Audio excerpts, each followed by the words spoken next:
guys, welcome to our YouTube channel, Academy Live 7. Thank you for giving so much response to our videos. Like and share the video if you are new. Then subscribe our channel and press the bell icon for never miss an update. Biology के 5th chapter हम आज discuss करेंगे principles of inheritance and variation, वंशागति का सिद्धांत और विभिन्नता हमें डिस्कस करना है। पहले हम आते हैं इस बात पर कि जैसे आप हैं, कोई भी अनजान व्यक्ति अगर आपके पेरेंट को देखा है, फादर को देखा है, तो वो कह सकता है कि आप उनके लड़के हैं। तब दो बातें आ गई, एक बात आ गई हेरिडिटी और दूसरी बात आ गई वेरिएशन। अब इन दोनों को जिस डिसिप्लिन में हम स्टडी करते हैं उसको कहते हैं जेनेटिक्स। अब हम आते हैं इसकी डेफिनेशन पर। The branch of biology which deals about heredity and variation is known as genetics. जीव विज्ञान की वह शाखा जिसके अंतर्गत आनुवंशिकता और विभिन्नता का अध्ययन करते हैं उसे आनुवंशिक विज्ञान कहा जाता है। अब हम आते हैं कि जेनेटिक्स शब्द का प्रयोग सबसे पहले किसने किया। Genetics word is coined by first of all William Bateson in 1861। 1861 में विलियम बेटसन ने जेनेटिक्स का नामकरण किया। अब हम आते हैं इसके बाद हेरिडिटी पर और वेरिएशन। ये डेफिनेशन जेनेटिक्स की लिखी हुई है, आप इसे नोट कर लीजिए। अब आइए हम हेरिडिटी या आनुवंशिकता। Offsprings are the exact replicas of their parent. Parent inherit their character to the offspring. Inheritance of these characters are known as heredity. Offspring माने संतान अपने माता पिता का प्रत्युत्तर होता है। माता पिता अपने कैरेक्टर्स को अपनी संतान में इनहेरिट करता है, वंशागत करता है, इसे ही हम हेरिडिटी कहते हैं। तो हम आते हैं वेरिएशन की डेफिनेशन पर। Although offsprings are the exact replices of their parent, but there are slight difference between offspring and parent. These differences are known as variation. यद्यपि संतान माता पिता के अनुरूप होती है, यद्यपि संतान माता पिता के अनुरूप होती है, किंतु कुछ अंतर माता पिता और संतान में होता है। इसी अंतर को वेरिएशन या विभिन्नता कहते हैं। तो हमने आपको 3 डेफिनेशन बताई। अब हम ब्रांचेज ऑफ जेनेटिक्स पर चल रहे हैं। ब्रांचेज ऑफ जेनेटिक्स, जेनेटिक्स को हम 3 भागों में, 3 शाखाओं में बांटते हैं। फर्स्ट, ट्रांसमिशन जेनेटिक्स, इसे मेंडेलियन जेनेटिक्स कहा जाता है। इस ब्रांच में हम transmission of gene from parent to offspring का अध्ययन करते हैं कि पेरेंट से ऑफस्प्रिंग में जीन का ट्रांसमिशन होता है। That is included under transmission genetics. Second है मॉलिक्यूलर जेनेटिक्स। जब हम जेनेटिक्स का अध्ययन उसके जीन के स्ट्रक्चर को मॉलिक्यूलर लेवल पर करते हैं तो यह होता है हमारा मॉलिक्यूलर जेनेटिक्स। डेफिनेशन हमने लिखा है, in this field of biology and genetics that studies the structure and function of gene at molecular level. हमारा थर्ड है पॉपुलेशन जेनेटिक्स। हम यहां पर बायोलॉजिकल कंपोजिशन की बात करते हैं पॉपुलेशन को लेकर के। पॉपुलेशन में तमाम डाइवर्सिटी होती है जेनेटिक कैरेक्टर की, और इसे हम वेरियस फैक्टर के द्वारा, जैसे नेचुरल सिलेक्शन, डार्विन को आपने देखा, उन्होंने कहा struggle for existence, survival of the fittest, origin of new species, ये हमारा है नेचुरल सिलेक्शन। क्योंकि कोई भी स्पीसीज पैदा होती है तो उसको हैबिटेट के लिए, रहने के लिए, फूड के लिए स्ट्रगल करना पड़ता है, और यह स्ट्रगल इंटर स्पेसिफिक और इंट्रा स्पेसिफिक दोनों होता है। अब इसमें जो सरवाइव कर जाता है उसी से नई स्पीसीज पैदा हो जाती है। इसका अध्ययन हम पॉपुलेशन जेनेटिक्स में करते हैं, that is the natural selection. अब हम कुछ टर्मिनोलॉजी के बारे में बात करेंगे कि जेनेटिक टर्मिनोलॉजी क्या है। Some important genetic terminology I will discuss about this terminology. First, trait. आपको ये टर्म्स मिलेंगे, आपको ये टर्म्स जो है मिलेंगे। ट्रेट पहला है, इसको आप कह सकते हैं phenotypic property of organism. Phenotypic property of organism, that is known as trait. Next है cross, mating between individual, that is fusion of gamete. इसको आप कहते हैं क्रॉस, कि जब दो इंडिविजुअल आप आपस में मिलते हैं, अर्थात मेल और फीमेल गैमेट फ्यूज होते हैं, तो इसे आप कहते हैं क्रॉस। क्योंकि जेनेटिक टर्मिनोलॉजी में हमेशा क्रॉस शब्द आएगा। थर्ड है unit factor.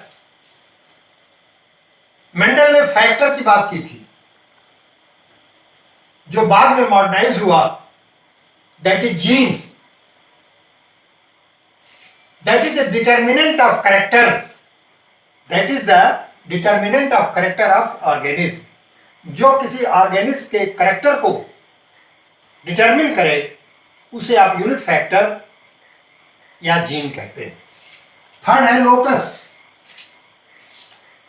The specific place of gene on the chromosome, that is known as locus और locus of gene. Next allele, pair of contrasting character.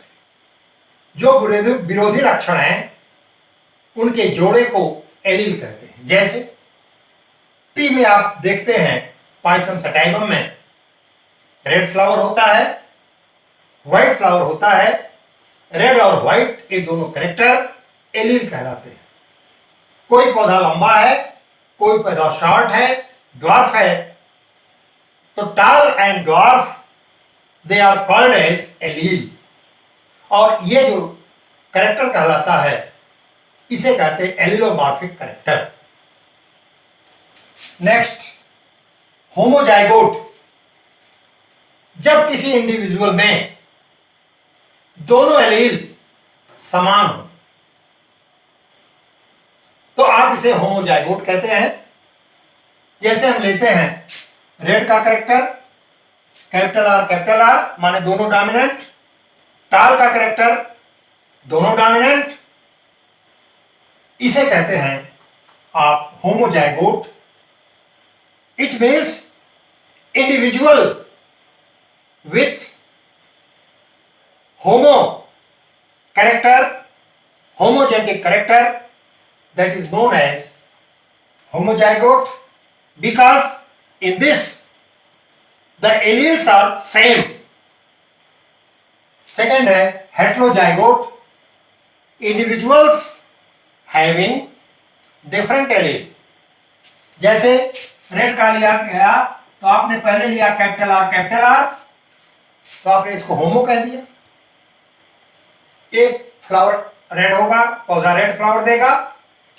अब अगर यही हम यह कर दें कैपिटल आर स्मॉल आर तो भी फ्लावर रेड होगा, लेकिन ये हेट्रो हो गया क्योंकि इसमें एक एलील डोमिनेंट है और दूसरा एलील क्या है, रिसेसिव है। तो individual having different allele that is known as heterozygote. Next, phenotype. जो कैरेक्टर हमको दिखाई पड़े उसे हम फिनोटाइप कहते हैं। टाल द्वार, लंबा बौना, रेड व्हाइट, राउंड रेंकल्ड, जो बाहर से देखने पर कैरेक्टर दिखाई पड़े that is known as phenotypic character and individual या character known as phenotype. Next है genotype, genetic makeup of individual. जैसे हमने लिया रेड, ये तो हमारा फिनोटाइप हो गया। अब इसी रेड को हम कैपिटल आर और स्मॉल आर कर देते हैं। दोनों है रेड, दोनों फिनोटाइप है, लेकिन इसका जो जेनेटिक मेकअप है दोनों डोमिनेंट है और इसमें एक एलील डोमिनेंट है और दूसरा रिसेसिव है। Next, hybrid. ऐसा ऑफस्प्रिंग जो दो डिफरेंट एलील डिफरेंट पेरेंट के मेटिंग से बनता है उसे हम कहते हैं हाइब्रिड। जैसे हमने किया red into white, red into white हमने किया। यहां पर रेड कैपिटल आर है, व्हाइट स्मॉल आर है। इसका हमने गैमीट बनाया और इसकी मेटिंग करा दिया। अब हमारी ये जो पीढ़ी हुई ये हाइब्रिड हुई, संकर हुई, क्योंकि इसमें दोनों कैरेक्टर आकर के मिल गए और इस प्रोसेस को कहते हैं हाइब्रिडाइजेशन। नाउ नेक्स्ट है carrier. The heterozygous individual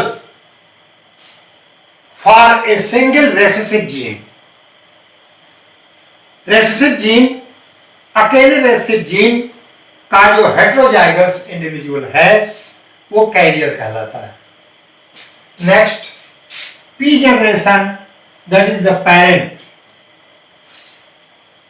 P generation उसे कहते हैं कि ओरिजिनल क्रॉस में जो इंडिविजुअल भाग लेता है उसे हम पी जनरेशन या पेरेंट कहते हैं। The organism involved in original cross. Next है F1 जनरेशन। पी जनरेशन के दो एलीलिक कैरेक्टर जब आपस में क्रॉस करते हैं तो उनसे जो हाइब्रिड बनता, हाइब्रिड पीढ़ी बनती है, इसको कहते हैं F1 जनरेशन और first filial generation. First filial generation, इस जनरेशन में आपको हाइब्रिड मिलेगा। जैसे हमने रेड और व्हाइट का क्रॉस कराया तो पी जनरेशन में दोनों प्योर थे। रेड अलग था capital R, white small R अलग था, लेकिन जब उसका क्रॉस करा दिया गया तो F1 में फिनोटाइप तो आया रेड, लेकिन उसका genotype capital R small R आता है। यह हमारा F1 जनरेशन है, फर्स्ट फिलियल जनरेशन, हिंदी में प्रथम पुत्री अवस्था या प्रथम पीढ़ी अवस्था कहते हैं। नेक्स्ट है F2 जनरेशन। F1 जनरेशन की gametogenesis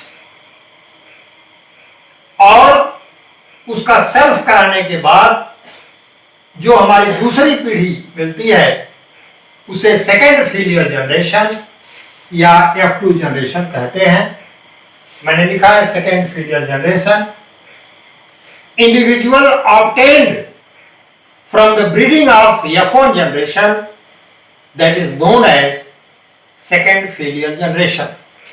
now pure bred, offspring that are the result of mating between genetically similar kind of parent. जब जेनेटिकली समान प्रकार के पेरेंट के द्वारा जो प्राप्त होता है उसे हम प्योर ब्रेड कहते हैं। नेक्स्ट, फिनोकॉपी, नया टर्म है आपके लिए। यहां पर इन्वायरमेंट इन्वॉल्व होता है। डेफिनेशन लिखा है मैंने, non hereditary phenotypic modification, non hereditary phenotypic modification caused by special environmental condition, caused by special environmental condition that is known as phenocopy। और लास्ट है आपका पेडिग्री। जब हेरिडिटरी का डायग्राम आप बनाते हैं कई पीढ़ियों तक, F1, F2, F3, F4 इस तरह से बनाते हैं, तो इसको हम पेडिग्री कहते हैं। अंग्रेजी में लिख दिया है मैंने, a diagram of the heredity of particular trait through many generation of the family, इसी को पेडिग्री कहा जाता है। कि जो एक पेरेंट से तमाम पीढ़ियां निकलती हैं और ये तमाम पीढ़ियां एक पेडिग्री के अंतर्गत आते हैं। इस प्रकार से आज हमने जेनेटिक्स की परिभाषा बताई आपको, heredity, variation, branches of genetics, और सबसे इंपॉर्टेंट था कि इसके जो टर्मिनोलॉजी हैं, क्योंकि टर्मिनोलॉजी का जानना आपके लिए बहुत आवश्यक है। अब इसके बाद नेक्स्ट लेक्चर में हम डायरेक्ट आते हैं मेंडेलियन क्रॉस पर, कि किस तरह से उसमें पुनेट स्क्वायर बनेगा, अर्थात चेकर बोर्ड बनेगा, F1 जनरेशन, F2 जनरेशन, क्या रेशियो निकलेगा। हमने कई बार बताया कि ये जो हेरिडिटी का चैप्टर है ये आपको high school 11th 12th BSc B.Ed BTC ये सब में मिलेगा, इसलिए इसे आप ध्यान से पढ़िए। कॉम्पिटिशन्स में भी ये आता है। इसी के साथ आज का लेक्चर हम समाप्त करते हैं। बहुत बहुत धन्यवाद।